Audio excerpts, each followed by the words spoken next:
and welcome back to our Flourish podcast. Today, I'm joined by one of my very good friends and sisters in Christ, Stefanee Tolbert.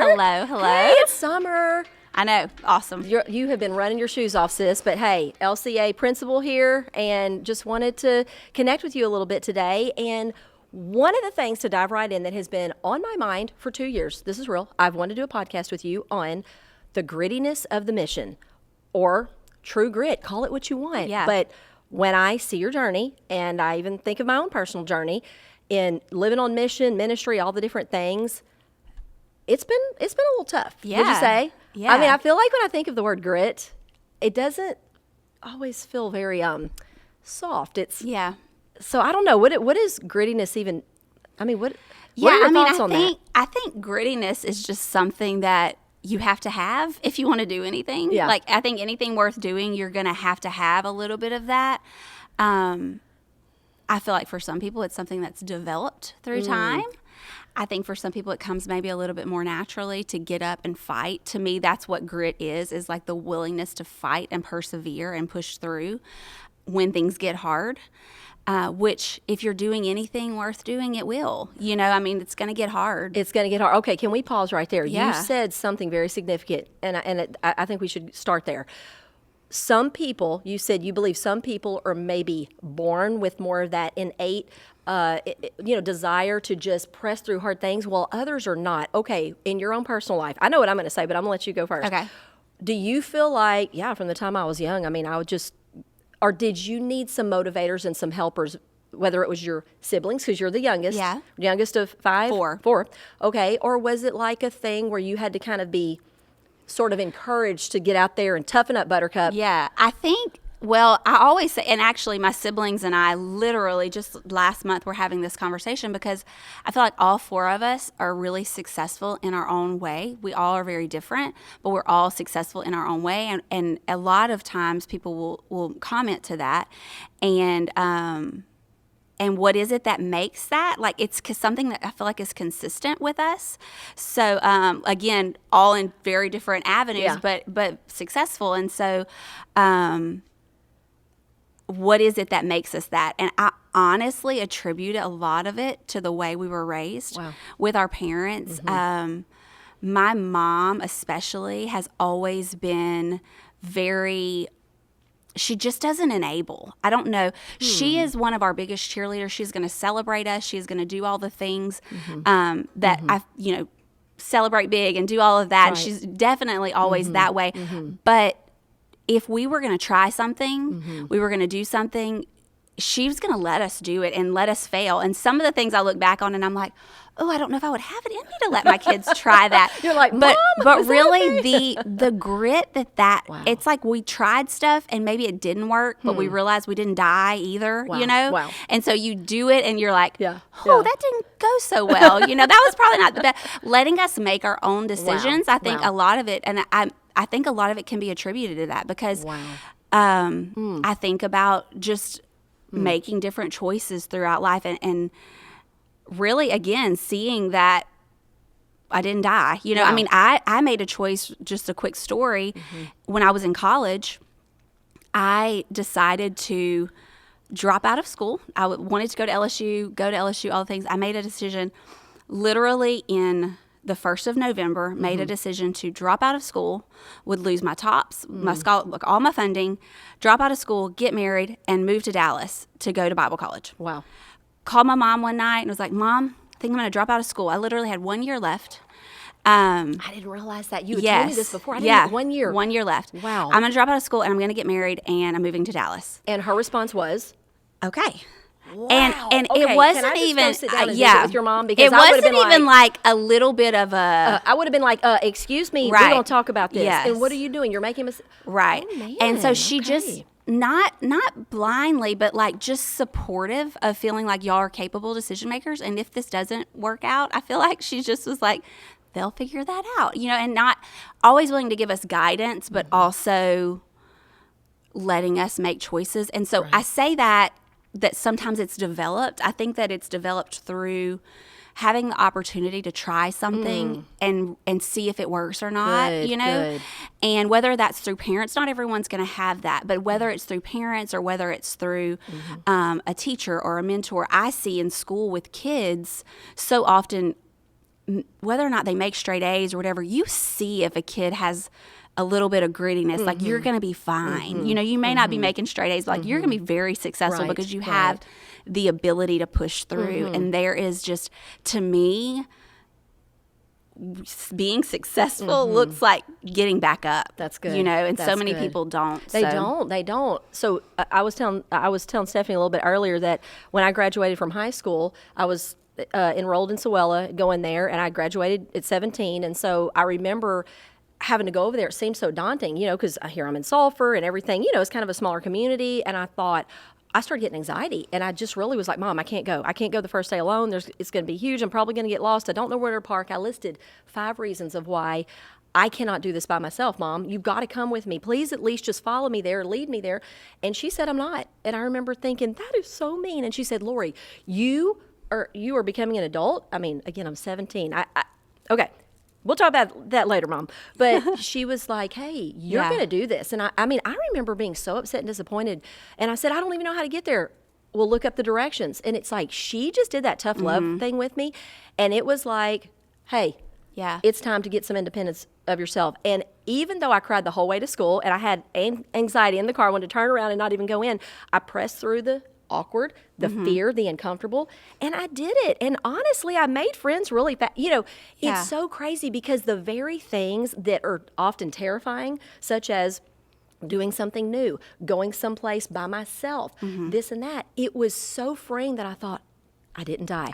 Yeah. I didn't have a panic attack and fall on the floor and shake uncontrollably. I just pictured this thing playing out. But something so simple as I didn't have it in me, but my mother helped say, this is not supposed to be a parenting podcast, but I guess it kind of is. But and it was just like, get out there and those do people it. that will, get out there and do it. And I often think that sometimes people, children, whoever, they're coddled a little too much, and because of that fear starts setting in of, I'm afraid, I can't do this, and that kind of thing. So my thing is, when I think of grittiness, I don't know. I mean, what are some words that come to mind when you think of grit and just that? I think that exactly what you were saying is having someone that will push you a little bit. For me, for instance, currently right now, the situation that we're in as an organization, we're really believing that funding is going to be there for this new facility that we're building and all of these things. And while that's the season I'm in and I'm believing for, this financial provision, it didn't start there. Right. And it started with me really believing and pushing through, even through fear, believing for 26 kids when that's what, my husband was like, if you can convince 20 people to be a part of the school, we can do this, And it was, that took grit. It took me putting myself out there, calling people who... Did you feel fearful? Absolutely. I was terrified. People are going to think you're a crazy person. I was fresh out of college, 25 years old, trying to convince anyone and everyone who would possibly trust me with their kid. Calling people and putting yourself out there, I feel like in the early stages is harder when you're really trying to build something. And obviously, God did not reveal what this would become. I think I would have probably never done it. I would have been so terrified. But just the little vision of can you convince 20 people? And putting yourself out there when it doesn't exist yet, I think that is more terrifying to me than having something that's established. Right. It's a little bit more comfortable, but then God brings you to a different season of something that's really, really uncomfortable again. Being willing to put yourself out there and then stay the course. Wow, that's good. Even when opinions are coming at you. I mean, there is never going to be a day when you're doing anything that requires grit or endurance or whatever you call it, that you're not going to have opinions. There will be people who are like, I love when you do this. I hate when you do this. The same this, right. And so if you know what you're doing and you're running on mission and you're really focused and really, I guess, protecting your peace in the process to the best of your ability, not allowing the opinions of others to sway you. Yeah. I think helps with that. But to me, grit and having endurance or having, the willingness to push through. I heard Christine Kane say one time, I'm not the best, speaker or the best all these things. It's just we all took off running together, and then somewhere along the way people just started dropping off, and I'm just the one still running, And so I feel that. Right. I feel like if you can find the thing, and this is kind of a dangerous thing to say maybe a little bit, but it's find that thing that allows you to live out your purpose or your calling, which is to lead others to Christ, which is to make God known, love God, make him known. Find that avenue that you can do, and then just run that race. For me, it's I've been doing this for 11 years, going on my 12th year right now, and every day wasn't a walk in the park, by a long shot. There have been days where I wanted to close the doors. What am I doing this for? And it's not only in the beginning. Sure. It's this year has been hard when I've talked to, and I'm let's just shut it down. I can't do this anymore. It's being willing to get up and do it even on days when you really don't feel like it. Okay, let me ask you a vulnerable question. When you're when you've been in those moments and you feel like I'm tapping out, I've experienced that as well. I know what that feels like. What has been the thing that has brought you from that place of it feels too heavy, I cannot do this, I don't feel the strength, I don't even know if I have it in me? What was that breakover moment from that to, okay, I've got this? I would say a few different things. Number one, I get alone and I get my Bible, which is the only offensive weapon in the armor of God, is the only really thing that you can fight with. It's the sword, getting my Bible, getting worship music, getting alone. Good. Because when you want to quit, you know who to call that's going to talk you off the ledge. You know who's going to, but at the end of the day, that doesn't sustain you. And so getting alone in my space, wherever that is, whether it's there's a little corner in my office and I can get in that corner and no one can see me. It's I can cry it out, I can pray it out. And knowing, and then reminding myself of why I'm doing it. Sometimes that's my go-to. Other times I'll go into a classroom where there's middle schoolers and just say, hey, let's have some. They don't even know that's why I'm doing it, but I need them in that moment to remind me, this is kingdom work. It's not about me. Look at the disciples. Look at what they went through, to remind myself that this is bigger than me. So it doesn't really matter if it's hard. It doesn't really matter if I want to quit. It's what God's called me to do. And so I'm going to do it. And then the good days just so far outweigh the bad, Absolutely. And so just keep pushing through and hold tight to the wins, I love that, Steph. I love what you said is about getting the fuel and where it comes from. God has sent friends and people, family, husbands, moms, whoever. Yes, that in that moment is going to give us that courage. But ultimately, the most sustaining thing, it really is the word. And I totally can attest to that. Being in ministry, there's certainly been days where it's been heavy and hard, and days myself that I can relate, that I've wanted to say, God, it's too hard. I don't think I'm the person for this. I don't know that, Lord, this hurts, or this is heavy, or, this is overwhelming. And it's those times that I have found that when I go to the Lord, and I'm talking, y'all, let me just say, I'm talking face planted in the carpet or on knees. And you and I have hip swap stories, and I'm talking nobody's home because I want to make sure they don't think I'm, whatever, getting assaulted or something. But I'm crying it out before the Lord.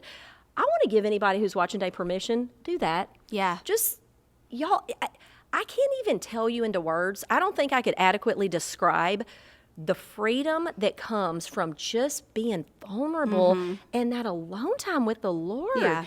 I believe that is the making of that grittiness with the Lord. I think of Jacob wrestling with God, and so much so that his hip came out of alignment. Right. He was in that moment of just, God, why, how, whatever. Are you who you say you are? And at the end of it, it is a little gritty, but we get up and we're like, wow. Yeah.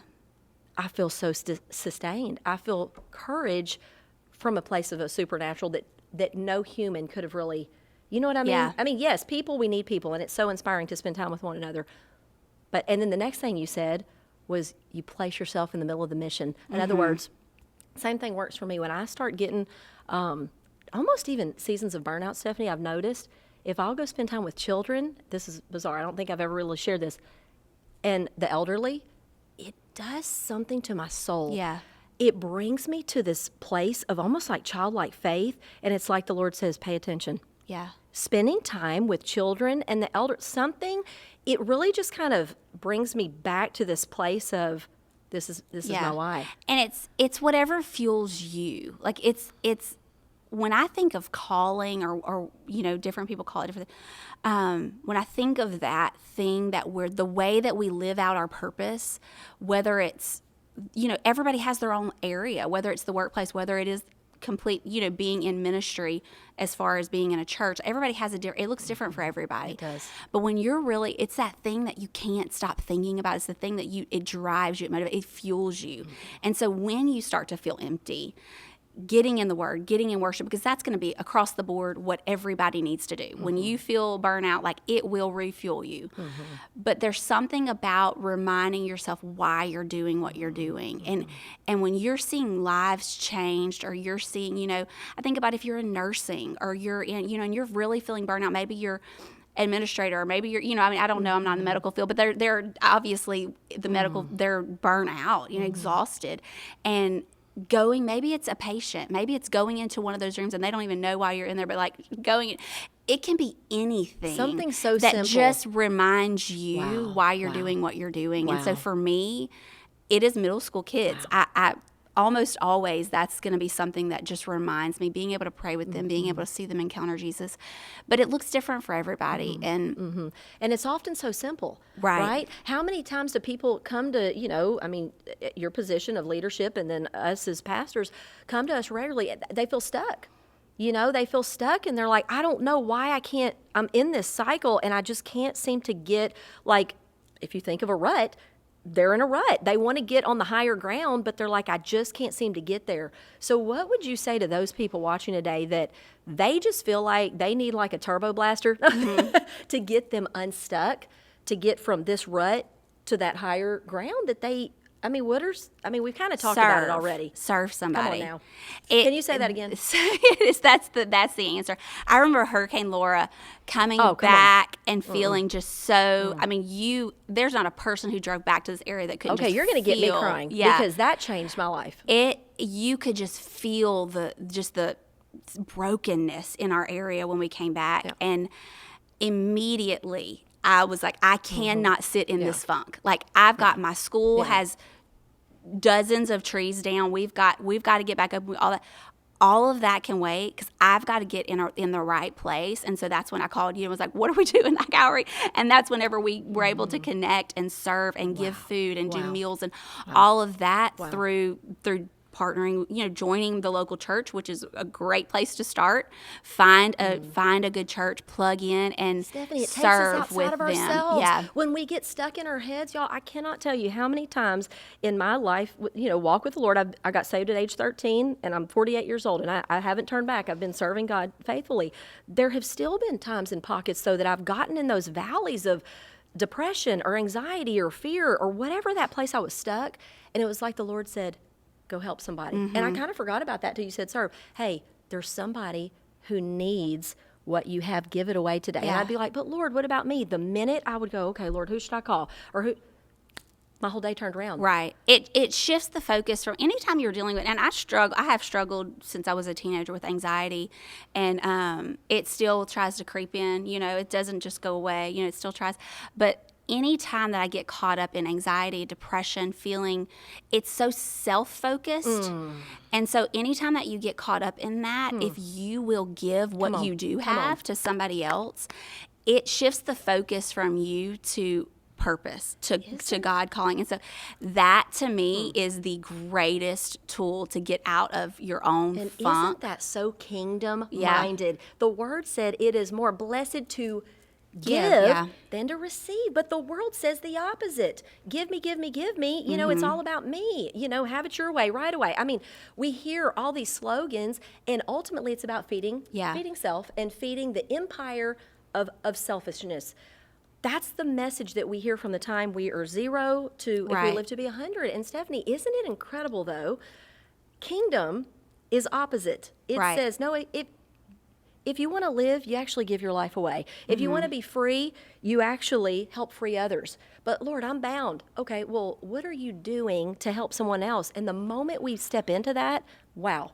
And it's the thing about serving and giving and doing those things is when you do that and you really, the Bible is true. It cannot be a lie, and so whether or not you know that you're living out a biblical principle or not, it doesn't really matter because it is the Word of God and it is truth. That's why people who give 10%, whether they call it a tithe or whether they are typically blessed financially, it's because it's a biblical principle that is applied. Right. And so when you give, God takes care of the things that, that's even in giving, whether it for us, for instance, Hurricane Laura coming and serving and doing those things. A few weeks later, a whole team came in through a connection we made here through serving. A whole team came into the school and cleaned up our property and the church property that we're next to. Right. So it was like not you only would have missed out on a blessing. I would have missed out on a blessing had I not gotten in a space to serve. And the more that you do that, the more that you push through and the more that you serve or the more that you get in the Word and the more that you get to know the character of God and the way that He is, like He is too good to not serve Him. Wow.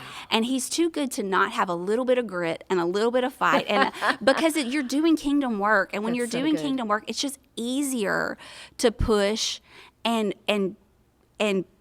persevere, honestly, because it's really not about you. I love that. And so I think that grit for me is being kingdom minded and really pushing through because you have a why. Wow.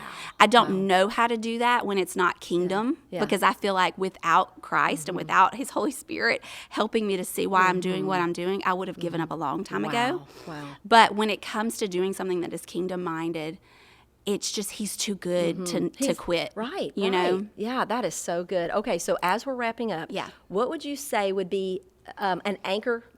I'm sure we have many, but one of your anchor verses that when you have felt like giving up, when you have just felt like, Lord, I don't have it in me, what would you say has been an anchor verse to you?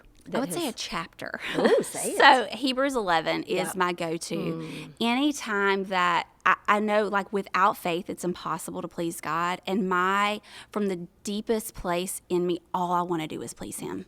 And it's not just something I say. It's not like I am doing everything I am doing for an audience of one.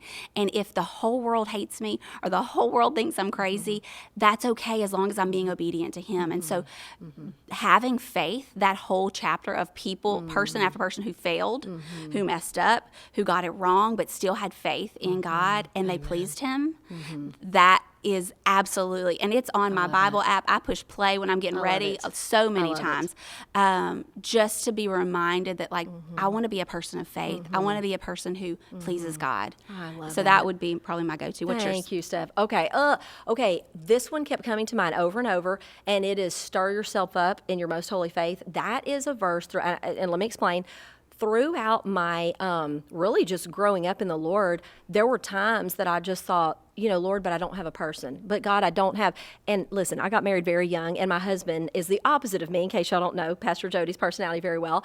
And Jody encourages on a need basis. I mean, if he doesn't see a need to, he's not going to. Right. Me, I'm one of my love languages is words of affirmation, and so sometimes I need those extra words of encouragement. But throughout my life, it's like when I have just felt low, it's like the Lord said, pick up the sword. Come on, you've got the Word of God. Are you doing what it takes to stir yourself up in the Lord? How many times, do we, either ourselves or we know people, that they're like, well, I don't have a person, and I feel alone. And it's like the Lord is saying, but you have the Word. You can take this whole book and look through here and go, okay, as I read, be encouraged. That's another one. Joshua, be strong and, be encouraged. Live in courage. What does that mean? That means that when fear comes at me, I choose to be courageous. I choose to say, I'm not going to succumb to fear and anxiety because I choose to trust. I choose to trust you, God, even when I'm afraid, even when I feel like giving up. Have courage. The more that you do it and the more that you step out in faith, the stronger your faith is going to grow, the more courageous you're going to be. When you see I didn't fail here, he didn't leave me here. Good. That's good. And you move into that, the more and more you're going to be able to do for the kingdom because you're going to have the faith to step out. That's good. And so it grows and it grows and it's developed. And so that's, I think, where grit and endurance comes from. I love it. So as we're wrapping up today, I just want to say, ladies, you got this. Listen, let our part of our testimonies inspire and encourage you. Get in the Word. Stir yourself up in the Lord. You've got God. You've got the Scriptures. And listen, if you just need to throw out a lifeline, throw one out, But in the meantime, you've got too much to live for. Yeah. So press through. Too much to do. That's right. Press through. Walk in grit. And we'll see you on the next podcast.